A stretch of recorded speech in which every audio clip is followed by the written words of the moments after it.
நம்ம ஆனந்த முதியோர் இல்லம் வந்து எல்லா முதியோர் இல்லம் மாதிரி ஒரு ஆர்டினரி முதியோர் இல்லமாக இருக்கக்கூடாதுன்னு நாங்கள் ஆசைப்பட்டோம். என்னென்னா இங்கே எல்லா பெரியோர்களுக்கும் பார்த்தீங்கன்னா கடவுள் வந்து ஒரு ஹிடன் டேலண்ட் கொடுத்துருக்காரு. அந்த டேலண்டெல்லாம் இங்கே டெவலப் பண்ணுறது தான் எங்களோட முக்கியமான குறிக்கோளாக எடுத்துட்டோம். அப்படி வரைச்சே நாங்கள் என்ன பண்ணுவோம், முதியோர்களை வந்து ரிஜிஸ்டர் பண்ணுறச்சு, அப்ளிகேஷன் ஃபார்ம் ஃபில்அப் பண்ணுறச்சு அவங்கக்கிட்ட நாங்கள் என்ன கேட்போம்னா, என்ன கேட்போம்னா உங்களுக்கு எதில் ஒரு இன்ட்ரெஸ்ட் இருக்குது, உங்கள் ஹாபி என்ன அப்படின்னு நாங்கள் பர்டிகுலராக கேட்போம். சில பேர் எங்களுக்கு சமையல் ரொம்ப விருப்பம்பாங்க, அதனால் சமையல் இருப்பாங்க. சில பேர் எங்களுக்கு க்ளீனிங் பிடிக்கும்பாங்க, அது பண்ணுவாங்க. அப்படி வந்து சில முதியோர்கள் என்ன சொன்னாங்கன்னா, அம்மா எங்களுக்கு குழந்தைங்களுக்கு நாங்கள் இருந்த இடத்துல வந்து டியூஷன்லாம் சொல்லி கொடுத்துட்டு இருந்தோம், அதனால் எங்களுக்கு இங்கே டியூஷன் சொல்லி கொடுத்தா சந்தோஷமாக இருக்கும் அப்படின்னாங்க. சில பேர் எங்களுக்கு கார்டனிங்கில் ரொம்ப இன்ட்ரெஸ்ட்னாங்க. சில பேர் ஸ்டிச்சிங் பிடிக்கும்னாங்க. ஸோ அதெல்லாத்தையும் நாங்கள் நோட் பண்ணி வச்சுட்டு, எங்களோடது வந்து ஒரு வில்லேஜ் மாதிரி தான், கள்ளிக்குப்பம் வில்லேஜ் சுற்றி நிறைய வந்து நம்ம ஏழை குழந்தைகள் இருக்காங்க. அவங்களுக்கு வந்து ப்ராப்பராக ஒரு கைடன்ஸ் கொடுத்து நல்ல படிப்பு சொல்லிக் கொடுக்கக்கூடாதா அப்படின்னு தோணித்து எங்களுக்கு. அப்போ ஒரு 5-6 வருஷம் முன்னாடி 5 பிள்ளைகளை, அதாவது ஒன்று பெற்றோர் இருக்க மாட்டாங்க, இல்லை ஒரு ஒரு ஒரு அப்பாவோ அம்மாவோ இருப்பாங்க, இல்லை ரொம்ப ஏழ்மை நிலையில் இருக்க குழந்தைங்களை எடுத்து ஒரு 5-6 குழந்தைங்களுக்கு ஈவினிங்கில் டியூஷன் சொல்லி கொடுக்க ஆரம்பித்தோம். அந்த பிள்ளைகளோட வந்து ரொம்ப நல்லா இருந்தது. அவங்களோட ரிசல்ட் பார்த்தோன்னே அடுத்த வருஷம் வந்து இன்னும் ஒரு 20 பிள்ளைகள் ஜாயின் பண்ணாங்க. இப்படி இன்க்ரீஸ் ஆகி இன்றைக்கி வந்து ஒரு 7 வருஷத்தில் எங்ககிட்ட 180 பிள்ளைகள் வந்து ரொம்ப அருமையாக படிச்சுட்ருக்காங்க. நம்மக்கிட்ட இருக்க பெற்றோர்களே ஒரு 12 பெற்றோர்கள் இவங்களுக்கு சொல்லிக் கொடுக்குறாங்க. 8வது படித்த பாட்டி வந்து 2வது குழந்தைக்கு, 9வது படித்த தாத்தா வந்து 3வது குழந்தைக்கு. அது மாதிரி தாத்தா பாட்டி ரிலேஷன்ஷிப்பும் அதனால இம்ப்ரூவ் ஆகுது. சந்தோஷமாகவும் சொல்லிக் கொடுப்பாங்க. அவங்க உட்காந்து அவங்களை சுற்றி அந்த குழந்தைங்களை வச்சு சொல்லிக் கொடுக்குற காட்சியை பார்க்க ரொம்ப சந்தோஷமாக இருக்கும். குழந்தைங்களும் ரொம்ப நல்லா படிக்க ஆரம்பித்தாங்க. குழந்தைங்களுக்கு அந்த கல்வி மாத்திரம் போராதுன்னு வேல்யூ பேஸ்ட் எஜுகேஷனும் சண்டேஸில் சொல்லிக் கொடுக்க ஆரம்பித்தோம். ஏன்னா அவங்க சிச்சுவேஷன் சரௌண்டிங்ஸ் எல்லாம் விட்டு வெளியில் வந்து ரொம்ப நல்லா வாழ்க்கையில் ஒரு நல்ல இந்தியன் சிட்டிசனாக வரணும்னு தான் நாங்கள் ஆசைப்பட்டோம். அது மாத்திரம் இல்லாமல் +2 முடித்தோடனே காலேஜ் பண்ணாலும் அவங்களுக்கு வந்து எஜுகேஷன் லோன் அரேஞ்ச் பண்ணி கொடுத்து வாழ்க்கையில் அவங்க வந்து நல்ல செட்டில் ஆகிற வரையில் நாங்கள் பார்த்துக்கிறத வந்து எங்களோட கடமையாக நாங்கள் எடுத்துட்டோம். நான் இங்கே வந்து ஜாயின் பண்ணி இது 4th இயர் ரன்னிங். இப்போ இது இங்கே ஆனிவர்சரி டே வந்து 3 days அப்போ வந்து ஜாயின் பண்ணேன். முன்னாடி நான் டீச்சராக தான் இருந்தேன் ஒரு ஸ்கூலில். அதுக்கப்புறம் அந்த ஸ்கூல் வந்து மெட்ரிகுலேஷன்லேருந்து ஹையர் செகண்டரி ஆச்சு. அதுக்கப்புறம் எனக்கு அந்த பழக்கம் ஒரு 40 வருஷமாக ப்ராக்டிஸ் உண்டு. இங்கே வந்து நான் வந்து சேர்ந்த வருஷமே எனக்கு வந்து டியூஷன் எடுக்க சொன்னாங்க ஆச்சி மேடம் எல்லோரும். அப்போது ஒரு 30 குழந்தைகள் இருந்தாங்க. ஒரு 5-6 குழந்தைகளை எனக்கு கொடுத்து நல்லா பிக்கப் பண்ணி கொடுத்துருமா அப்படின்னாங்க.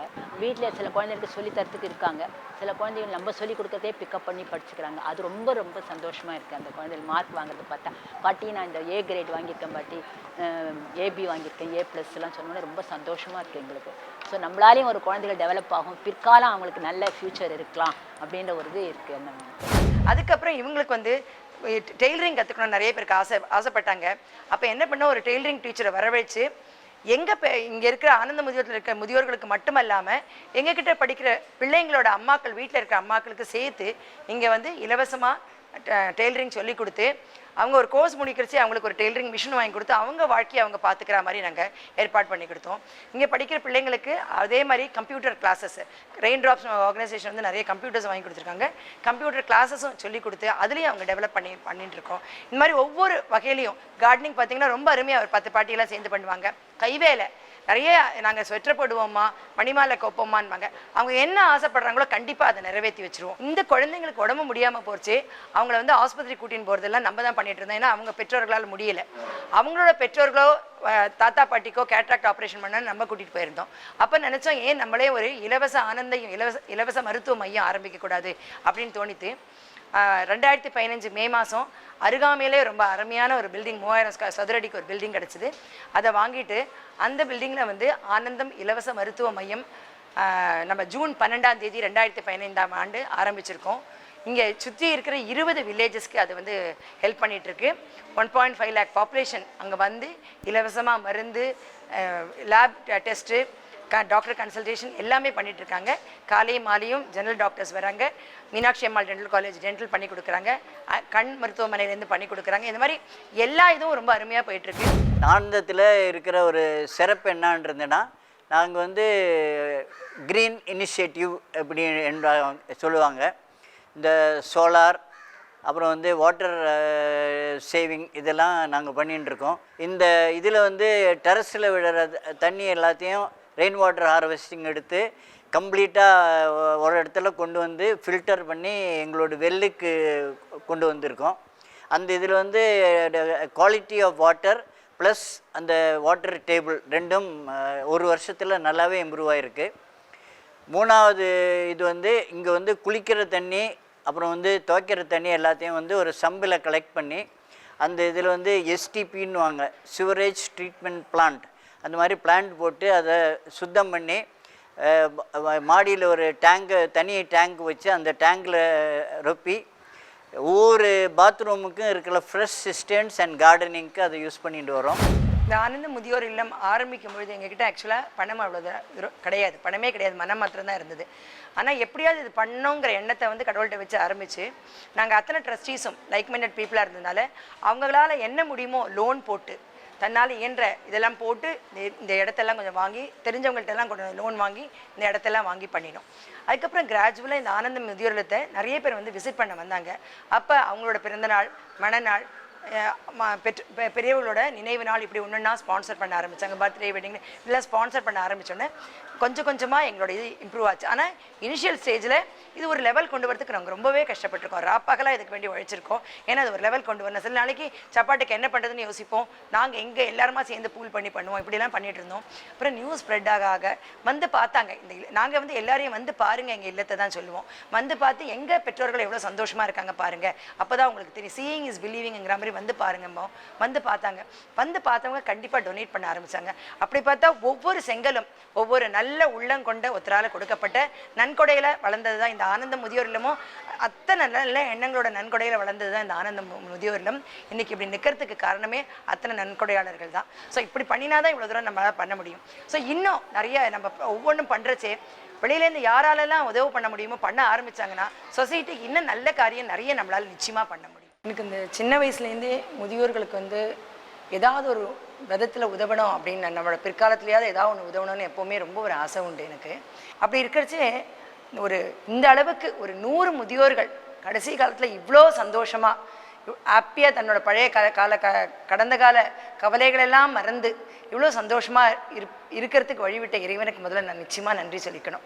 ஏன்னா நாங்களே நினச்சி பார்க்கல, சின்ன அளவில் தான் இதை ஆரம்பிக்கணும் அப்படின்னு நினச்சோம். ஒரு கொஞ்சம் பேரை வச்சு ஆரம்பிக்கலாம். ஏன்னா வங்கியில் இருக்கிறச்சுன்னு சொல்லுவேன். வீட்லேயும் பார்த்தீங்கன்னா எனக்கு வந்து ரொம்ப உறுதுணையாக இருந்தாங்க. என்னோட கணவர்னு சொல்லணும், என் குழந்தைங்களும், அப்பா அம்மா, அப்படி பார்த்தீங்கன்னா என்னோட ஃபேமிலி சப்போர்ட் நிறைய இருந்தது இதுக்கு. அவங்க எல்லாருமே என்கரேஜ் பண்ணாங்க. அதுவும் இல்லாமல் எனக்கு லைக் மைண்டட் பீப்புள் ஒரு 5 பேர் அமைஞ்சது. எனக்கு கூட பறக்காத பிரதர்ஸ் அண்ட் சிஸ்டர்ஸ் மாதிரி அவங்க கூட அமைஞ்சு ஒவ்வொரு நேரத்துலையும் நான் சில சமயம்லாம் துவண்டு போயிடுவேன். ஐயோ முடியாதோ நம்மளால, பணமே இல்லாமல் ஒவ்வொருத்தரை போய் மீட் பண்ணுறச்சே, ஒரு டோனர்ஸை போய் மீட் பண்ணுறச்சே பணம் இல்லாமல் ஏமா இதெல்லாம் ஆரம்பிக்க முடியுமா? நிச்சயமாக முடியாது, நடக்கிற காரியம் இல்லைன்னு. சில சமயம் வீட்டிலலாம் வந்து ராத்திரியெல்லாம் நான் அழுதுண்டு. ஏன்னா நிச்சயமாக இதெல்லாம் நடக்கிற காரியம் இல்லை போல் இருக்கு. ஸோ விட்டுடலாமா, இந்த ஐடியாவே கைவிட்டுடலாமான்னு கூட நினச்சிக்கிறச்சு தோளோட தோள் கொடுத்து என்னோட அத்தனை ட்ரஸ்டீஸும் நிச்சயமாக நம்மளால் பண்ண முடியுமா, பண்ணி காமிக்கலாம் அப்படின்னு சொல்லிட்டு என் கூட நின்று உறுதுணையாக இருந்தாங்க. ஃபேமிலி மெம்பர்ஸும் அதே மாதிரி தான். ஸோ அவங்க ஃபுல் டே பார்த்தீங்கன்னா காத்தால ப்ரேயர், அப்புறம் வந்து அங்கே சமையல் வேலையில் முழுகிடுவாங்க. அதுக்கப்புறம் என்னெல்லாம் முடியுமோ routine yoga classes, meditation classes, பாட்டு கிளாஸு, இப்படி ஒவ்வொன்றும் பார்த்திங்கன்னா அவ்வளோ சந்தோஷமாக பண்ணுவாங்க. இந்த முதியோர்களுக்கு எனக்கு ரொம்ப பிடிச்ச விஷயம் என்னென்னா 80 வயசு முதியோர்கள் கூட இந்த HelpAge India dance competitions world elders day நடத்துறச்சே இந்த முதியோர்கள் 80 வயசுலையும் டான்ஸ் 2 மாதம் ப்ராக்டிஸ் பண்ணி டான்ஸ் காம்படிஷனில் ஃபஸ்ட் ப்ரைஸ் வாங்கிட்டு வராங்க கடந்த 5-6 வருஷமாக. அவ்வளோ சந்தோஷமாக பண்ணிட்டு இருக்காங்க அவங்க. ஸோ அவங்க உள்ளுக்குள்ளே எவ்வளோ ஒரு ஆசை இருந்திருக்குன்னு யோசிச்சு பாருங்கள். அதனால் என்னெல்லாம் அவங்க ஆசைப்படுறாங்களோ அது எல்லாமே இங்கே நிறைவேற்றணுங்கிறது தான் எங்களோட குறிக்கோள்.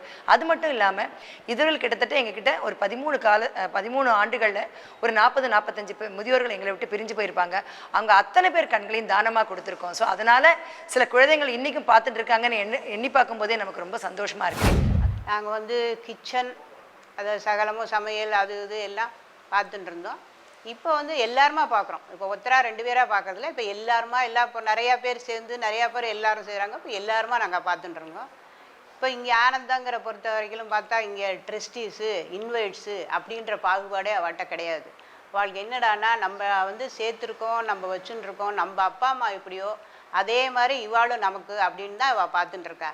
இங்கே வந்து எந்த ஒரு அதாவது பொழுதுபோக்கு அப்படிங்கிறதுக்கு அங்கே போகணும் இங்கே போகணுங்கிறது, இங்கேயே வந்து பாட்டு டான்ஸுங்கிற போது கதாகாலட்சியமம் நிறைய கச்சேரிகள், அது இங்கே வந்து எங்களுக்கு டைம் போகிறதே தெரியாத லெவலில் அந்த மாதிரி ஒன்று செஞ்சுட்டு அந்த மாதிரி ஒன்று பண்ணிட்டு வரா. ஒவ்வொருத்தரும் ஒவ்வொன்றும் அவங்களால இப்போ காத்தால இருந்தால் ஒருத்தர் 4-5 பேர் இங்கே இப்போ 101 பேர் இருக்கோம்னாலும் ஒரு 10 பேர் முடியாதவானாலும் பாக்கி எல்லாரும் அவளால் முடிஞ்சது. காஃபி போடுறதுக்கு ஒரு 5-6 பேர், அதுக்கப்புறம் காய்கறியில் இருக்க 10 பேர், சமையல் அப்படிங்கிற நாங்களே இன்னும் கொஞ்சம் 2 பேருமா இருந்துன்றதோ இப்போ எல்லாருமா சேர்ந்து பண்ணுறோம் ஒத்துமையாக. இங்கே ஒருத்தருக்கு என்ன செஞ்சுக்கலாம், என்ன பண்ணிக்கலாம் அப்படின்னு எல்லாருமா சேர்ந்து தான் இருக்கும். முதியோர்கள் வந்து கடைசி காலத்தில் ஆதரவு அற்று நம்ம தனியாகவே ஒரு தனிமரமாக நின்று ரொம்ப கஷ்டப்பட்டு இருக்கிறத முதியோர்களுக்கு ஒரு இலவச முதியோர் இல்லம் ஒரு 100 பேரை வச்சு பண்ணணுன்னு தான் நாங்கள் ஆசைப்பட்டோம். 3 முதியோர்கள் ஆரம்பித்து இன்றைக்கி 101 முதியோர்கள் நம்மக்கிட்ட ரொம்ப சந்தோஷமாக இருந்துகிட்டு இருக்காங்க. இது மாத்திரம்தான் நாங்கள் பண்ணோன்னு ஒரு குறிக்கோளாக எடுத்து பண்ணுறச்சே, இந்த முதியோர்களோட டேலண்ட்ஸை டெவலப் பண்ணுறதுக்கு வேண்டி ஒரு எஜுகேஷன் ஆனந்தம் ஃப்ரீ எஜுகேஷன் சென்டர் ஆரம்பித்து ஒரு 150 பிள்ளைகளுக்கு வந்து நம்மளால் படிப்பு சொல்லிக் கொடுக்க முடியறது என்னச்சே ரொம்ப சந்தோஷமாக இருக்குது. அது மட்டும் இல்லாமல் இந்த பிள்ளைங்களுக்கு உடம்பு முடியலைங்கிறச்சே அதுக்கு வேண்டி நம்ம ட்ரீட்மெண்ட் கொடுக்க ஆரம்பித்து ஆனந்தம் ஃப்ரீ மெடிக்கல் கேர் சென்டர் ஒன்று ஆரம்பிச்சிருக்கோம். இப்படி ஒவ்வொரு விங்காக கடவுள் வந்து அருமையாக கொண்டு போயிட்டுருக்காரு. அதுக்கு ஏற்ற மாதிரி நமக்கு வந்து நிறைய பேர் வந்து வாலண்டியர்ஸ் வந்து ஹெல்ப் பண்ணுறதுக்கும் வராங்க, ஃபிசிக்கலாகவும் ஹெல்ப் பண்ண வராங்க. அந்த மாதிரி ஒவ்வொரு சொசைட்டிக்கு நம்மளால் இயன்றது பண்ணிகிட்ருக்கோம். அது மாத்திரம் இல்லாமல் இப்போ என்ன நினச்சிட்ருக்கோன்னா, இந்த மாதிரி சுற்றுப்புறத்தில் வந்து ஒரு 20-30 வில்லேஜில் இருக்க மக்கள்லாம் கஷ்டப்படுறதுனால நம்ம வந்து இந்த பாலியேட்டிவ் கேர், அதாவது லாஸ்ட் ஸ்டேஜ் ஆஃப் டெர்மினலி இல் பீப்புளுக்கு வந்து ஒரு 20-30 பேராது ஏழைகள் வந்து இந்த வந்து பண வசதி இருக்கிறவங்க வந்து ஆஸ்பத்திரிக்கு போய் பணம் கட்டி பார்த்துக்க முடியும். பண வசதியே இல்லாத அந்த ஏழைகள் வந்து கடைசி காலத்தில் என்ன பண்ணுவாங்க, அவங்க லாஸ்ட் ஸ்டேஜுக்கு வந்து அவ்வளோ பணம் ஸ்பெண்ட் பண்ணி ஹாஸ்பிட்டலும் போக முடியாது. அந்த மாதிரி உள்ளவங்களுக்கு வேண்டி நம்ம பாலியேட்டிவ் கேர் ஹாஸ்பைஸ் சென்டர் ஒன்று ஆரம்பித்து பண்ணணும்னு ஒரு ஆசை இருக்குது. அது மாத்திரம் இல்லாமல் திருவள்ளூர் டிஸ்ட்ரிக்ட்லேயே ஒரு பிளட் பேங்க் இல்லாதனால எங்களுக்கு நல்ல ஒரு இடம் கிடச்சிதுன்னா நிச்சயமாக அம்பத்தூரில், அதுவும் அருகாமையில் அம்பத்தூர் திருவள்ளூர் ஐரோடில் கிடச்சிதுன்னா நமக்கு நிச்சயமாக நம்ம ஒரு பிளட் பேங்க் ஆரம்பித்து நிறைய பேர் பிளட் தேவைக்கு தினம் ஃபோன் பண்ணுறச்சே நம்ம வந்து நிறைய ஹாஸ்பிட்டல்ஸ்க்கு அனுப்புகிறோம். அது இல்லாமல் அம்பத்தூர்லேயே அதை ஆரம்பித்தா ரொம்ப அருமையாக இருக்கும். பெற்றோர்களை பார்க்குறது வந்து நிச்சயமாக பிள்ளைகளோட கடமை தான். நிறைய பேர் என்ன சொல்கிறாங்கன்னா, இப்போ வந்து முதியோர் இல்லங்களே வரக்கூடாதுன்னு சொல்கிறாங்க. கண்டிப்பாக வயசான காலத்தில் ஒன்று வந்து குழந்தைகள் வந்து ஃபாரினில் போய் செட்டில் ஆகிடுறா, இல்லை வேறு ஏதாவது ஊரில் இருக்காங்க. ஸோ வயசான காலத்தில் இந்த பெற்றோர்கள் வந்து அவங்க சொல்கிறாங்க வயசான காலத்தில் பணம் மாத்திரம் போதாதுமா, அது போய் எலக்ட்ரிசிட்டி பில்லோ எதுவும் கட்ட முடியாது, நாங்கள் அவ்வளோ கஷ்டப்படுறோம். பெற்றோர்கள் வந்து சின்ன வயசில் அந்த குழந்தைங்களை கொண்டு வருவதற்கு எவ்வளோ கஷ்டப்பட்டிருப்பாங்கன்னு நம்ம நிச்சயமாக ஒரு நிமிஷம் யோசித்து பார்க்கணும். அது நினச்சி பார்த்தாங்கனாலே நாளைக்கு நம்ம குழந்தைங்களும் நம்மளை அப்படி தான் பார்க்க போகிறாங்க.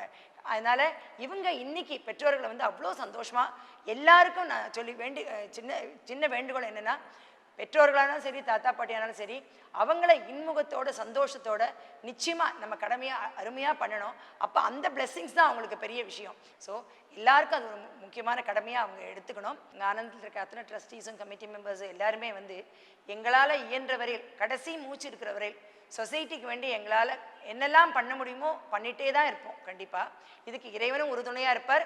எங்களுக்கு நிறைய சப்போர்ட்டர்ஸும் வாலண்டியர்ஸும் கண்டிப்பாக இறைவனை அனுப்பி வைப்பார். நிறைய டோனர்ஸும் வருவாங்க. எங்களால் முடிஞ்ச ப்ராஜெக்ட்ஸ் நாங்கள் கண்டிப்பாக பண்ண தான் செய்வோம். நன்றி, வணக்கம்.